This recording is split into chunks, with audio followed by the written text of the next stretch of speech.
শত শত বছর ধরে আদিম কালেতে মানুষ গ্রামের মধ্যে কিংবা বিলির মধ্যে কি এরে বাইচা ছিল।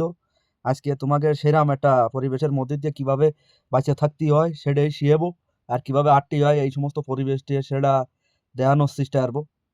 আজকে হঠাৎ করে আমরা বিলির মধ্যে দিয়ে আটটিলাম, আমাকে এলাকার একজন মারা গেল।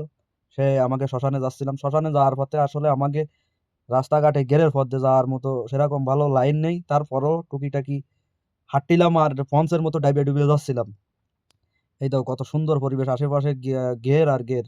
এই ঘের গুলো কিছুদিন আগেও তলানো ছিল, অল্প কয়েকদিন হয়েছে জায়গা গেছে। তাই ভাবলাম আজকে একটু ভিডিও করি আমাকে এলাকার ঘেরের পরিবেশ কিরাম, তোমরা একটু দেখতে পারবানে। তা বন্ধুরা, তোমাকে দেখি কি এরম সুন্দর সুন্দর ঘের বেড়ি আছে?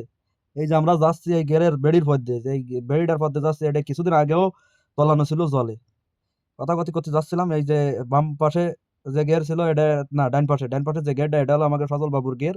এ জায়গায় একটা মরা আম গাছ আছে, সেটার আবার সৌরভ নেই কন্টাক্ট দিচ্ছে, আমার কাকার সৌরভ। ভিডিও করতে করতে বলতেছে যে এই কাঠকুটো দিয়েই রান্না বাড়া করে খাতে হবে আর বাইসে থাকতে হবে, সার্ভাইভ করতে হবে।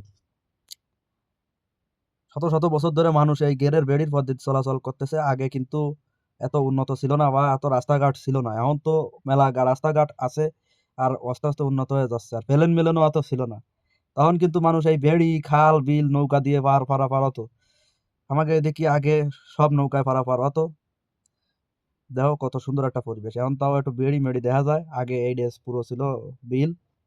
আর আমাকে এই বিলটা হলো বাংলাদেশের দ্বিতীয় চলন বিল, ডাকাতিয়ার বিল।